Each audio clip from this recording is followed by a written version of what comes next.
आज ममता बनर्जी की पॉलिटिक्स देखिए। मंदिर पे मंदिर बनाने की बात, जय मां दुर्गा के नारे लग रहे हैं। एक बार जरा देखिए, फिर आपको पूरी पॉलिटिक्स समझाता हूं। जय मां दुर्गा, जय मां दुर्गा, जय मां दुर्गा, सर्वधर्म जिंदाबाद, सर्वधर्म जिंदाबाद। ममता बनर्जी जय मां दुर्गा के नारे लगा रही हैं, लेकिन बंगाल चुनाव से ठीक पहले ममता बनर्जी बंगाल की बाबरी मस्जिद से दूर होकर हिंदुत्व के रथ पर सवार कैसे हो गए।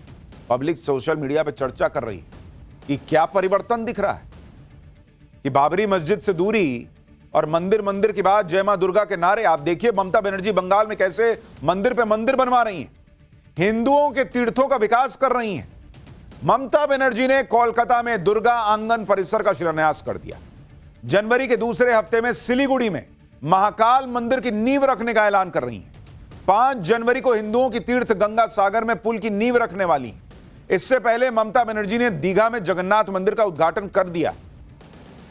यानी मंदिरों की बात ममता बनर्जी कर रही हैं।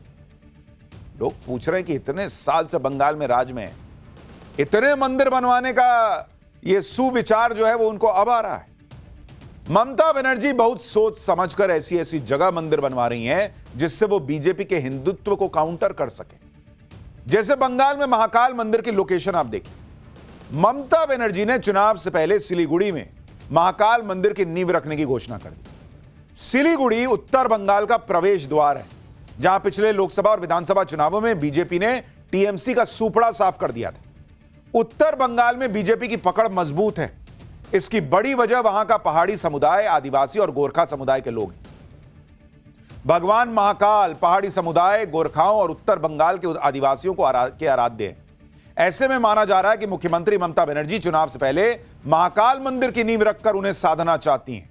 यानी बीजेपी को जो हिंदू कंसोलिडेट होकर वोट कर रहा है बंगाल में, उस हिंदू के जरिए ममता बनर्जी इस बार अपनी कुर्सी बचाना चाहती है। ममता बनर्जी ये सब तब कर रही हैं जब बंगाल में बाबरी का बड़ा शोर है। बंगाल की बाबरी मस्जिद पर नोट बरस रहे हैं। बंगाल का मुसलमान बाबरी के नाम पर एकजुट हो रहा है। ममता बनर्जी को भी उम्मीद नहीं रही होगी कि बाबरी के नाम पर बंगाल में इस तरह से मुसलमान एक्टिव हो जाएंगे, और इससे ममता का बना बनाया वोट बैंक, जिसकी तरफ कोई देख भी नहीं सकता, ऐसा माहौल था, उसमें सेंध लगने के कयास लगने लगेंगे। यह ममता बनर्जी सोच भी नहीं सकती। और इसीलिए सवाल उठ रहा है कि क्या ममता बनर्जी को यह दिखने लगा है कि मुसलमान वोट इस बार हो सकता है एक मुश्त ना पड़े, इसलिए थोड़ा हिंदू को भी सेट करके रखना पड़ेगा।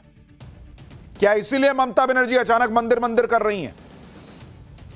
बंगाल में तो ममता बनर्जी ने सब कुछ सेट करके रखा हुआ था, लेकिन बाबरी वाला मामला ममता के लिए आउट ऑफ सिलेबस हो गया। ममता बनर्जी को अब यह चिंता होने लगी है कि अगर मुसलमान बाबरी के नाम पर बंगाल के ओवैसी के साथ खड़ा हो गया और बंगाल के ओवैसी को हैदराबाद वाले ओवैसी का साथ मिल गया, तो फिर ममता के लिए बंगाल का किला बचाना मुश्किल हो जाएगा। क्योंकि मुसलमान अब तक एक तरफा, एक मुश्त भर के ममता बनर्जी को वोट देता था। लेकिन लोग कह रहे हैं, जानकार कह रहे हैं कि ममता बनर्जी आज की डेट में कंफ्यूज दिख रही हैं। वो समझ नहीं पा रही हैं कि कितना हिंदू की तरफ जाऊं, कितना मुसलमान की तरफ जाऊं। वो अपने बिखरते मुस्लिम वोट बैंक को संभालें या हिंदू वोट के पीछे जाएं, ममता बनर्जी कंफ्यूजी आई हुई हैं। और इसी में आप देखिए कि जय श्री राम के नारे को बीजेपी का नारा मानने वाली ममता बनर्जी अब बंगाल में मंदिर और हिंदुओं के लिए बड़े बड़े काम कर रही। जो ममता बनर्जी मुसलमानों को यह भरोसा दे रही थी कि दीदी के बंगाल में मोदी का वक्फ कानून नहीं आएगा तो नहीं आएगा, उस बंगाल में वक्फ कानून लागू करने का फरमान जारी हो चुका है। बंगाल में जिस 27% मुस्लिम वोट बैंक को ममता बनर्जी अपनी पार्टी का फिक्स्ड वोट बैंक मानती आई, उन्हीं मुसलमानों की बाबरी मस्जिद से ममता बनर्जी ने मुंह फेर लिया। लेकिन कैसे यह सब करके ममता बनर्जी ने खुद ही ब्लंडर कर दिया है, वो आपको आगे समझाऊंगा। लेकिन पहले देखिए कि बंगाल की पॉलिटिक्स को नरेंद्र मोदी कहां ले जा रहे हैं। क्योंकि पीएम मोदी को हिंदुत्व की पिच पर जाकर हराने की रणनीति राहुल गांधी एक बार कर चुके हैं और उनको भारी पड़ गई थी। गुजरात में साल 2017 में विधानसभा चुनाव हुए थे। उस चुनाव में राहुल गांधी ने गुजरात में मंदिर मंदिर घूम घूम के परिक्रमा की थी, बहुत चक्कर काटे, लेकिन राहुल गांधी के सॉफ्ट हिंदुत्व का कोई फायदा ना हुआ। गुजरात में कांग्रेस फिर सत्ता से बाहर हो गई अब ममता बनर्जी के लिए कहा जा रहा है कि वो भी वही राह अपना रही हैं। नरेंद्र मोदी को उस पिच पर चैलेंज करने चली हैं जहां पर नरेंद्र मोदी ने 11 साल और इससे पहले गुजरात में अपने आप को स्टैब्लिश किया है कि वो हिंदुत्व की बात करने से पीछे नहीं हटते। इसलिए पश्चिम बंगाल के दौरे पर पहुंचे अमित शाह ने भी कह दिया कि अब मंदिर करने से कुछ ना होगा, हिंदुओं को जो चोट पहुंची है उसका हिसाब होकर रहेगा। सुनिए नरेंद्र मोदी के सिपह सलार अमित शाह ने बंगाल में रहकर नरेंद्र मोदी का कौन सा मैसेज पहुंचा दिया है। सांप्रदायिक तुष्टीकरण को इस राज्य सरकार ने अपनी नीति के रूप में स्वीकार कर लिया है। अब मरहम लगाने का प्रयास हो रहा है, मैं सुबह से देख रहा हूं, मगर अब मरहम लगाने से कुछ नहीं होता है। हृदय पर, बंगाल की हिंदुओं के हृदय पर घाव इतना गहरा बैठ गया है कि कोई मरहम काम नहीं आएगा। अब आपका जाने का समय तय हो गया है। यहां तक इंतहा कर दी। यानी मैसेज क्लियर है। नरेंद्र मोदी बंगाल के लोगों को याद दिला रहे हैं कि भाई ये अब हिंदू की बात हो रही है, इसके पहले हिंदुओं को जख्म मिले। बंगाल में पोस्ट पोल वायलेंस में क्या हुआ था लोग भूल थोड़ी गए होंगे। अमित शाह कह रहे हैं, भाई अमित शाह साहब कह रहे हैं कि ममता बनर्जी का मंदिर बनवाना हिंदुओं के जख्मों पर मरहम लगाने का प्रयास है, लेकिन बहुत देर हो गई। दरअसल बंगाल में बीजेपी हिंदुओं के साथ भेदभाव के मुद्दे पर ही ममता बनर्जी को घेरती आई। बंगाल में बीजेपी ने इसे ही सबसे बड़ा मुद्दा बनाया हुआ है। ममता बनर्जी पर मुहर्रम की वजह से दुर्गा पूजा विसर्जन पर रोक लगाने के आरोप लग चुके हैं। जय श्री राम के नारे को लगाने वालों को हिरासत में लेने के आरोप लग चुके हैं। महाकुंभ को मृत्यु का कुंभ बताने का बवाल हो चुका है। ममता बनर्जी के इसी तरह के बयानों को लेकर सालों से बीजेपी ने ममता बनर्जी की हिंदू विरोधी छवि बनाकर रखी है। अब अचानक से ममता बनर्जी मंदिर बनवाकर उस छवि को तोड़ने का प्रयास कर रही है। ममता के मंदिर बनाने पर बीजेपी ममता बनर्जी को घेर रही है।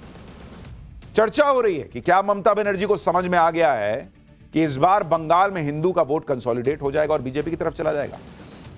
बीजेपी के आरोपों का ममता बनर्जी भी जवाब दे रही हैं। कह रही हैं कि मुझ पर तुष्टीकरण के आरोप लगाए जाते हैं, लेकिन मैं किसी का तुष्टीकरण नहीं करती। मैं सच्ची सेक्युलर हूं। आप मुझे ऐसा कोई धर्म नहीं दिखा सकते जिसके कार्यक्रम में मैं ना जाती। ममता बनर्जी ने कहा कि जब वो गुरुद्वारे जाती हैं तो सिर ढकती हैं, तो फिर रोजा के दौरान ऐसा करने पर आपत्ति क्यों होती है। मंदिर के कार्यक्रम में शामिल होने पर ममता बनर्जी ने कहा कि वो यहां आई हैं इसलिए शॉल ओढ़े हुई हैं, क्योंकि धार्मिक कार्यक्रमों में हिंदू महिलाएं भी घूंघट या सिर ढकती हैं।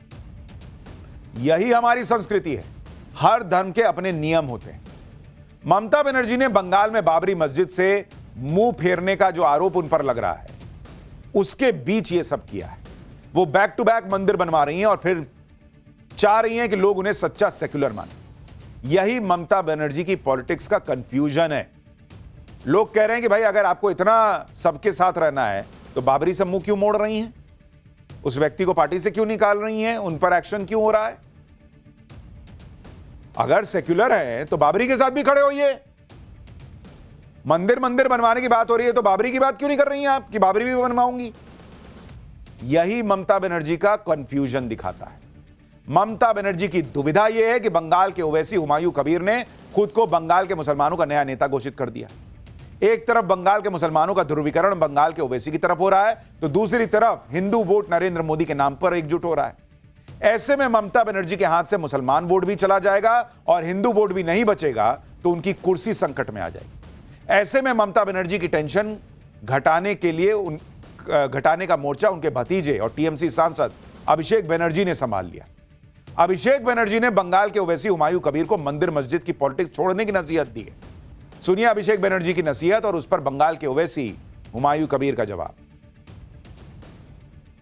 आप मंदिर बनाइए, मस्जिद बनाइए, गुरुद्वारा बनाइए, चर्च बनाइए, राजनीति छोड़ दीजिए।